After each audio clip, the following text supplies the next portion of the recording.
Hey friends, if you wish to save battery life on your Windows 11 laptop, then please watch this video. I will guide you through the process. So here's what all you can do. First of all, right click on the start button and select settings from the menu. Go to the system tab on the list on the left hand side, and in the right pane select power and battery. Select it for best power efficiency. The next thing is to search for performance, and then go to adjust appearance and performance of Windows and select for adjust for best performance.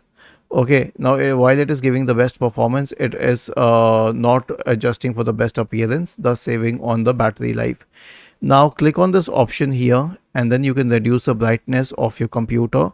One more thing that you can try is to check for all the connected Bluetooth devices and remove the ones which are unnecessary, because these devices consume a lot of electricity.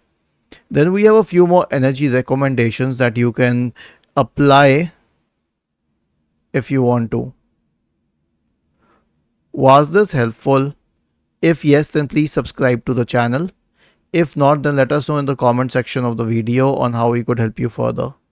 Thank you for watching this video and have a nice day.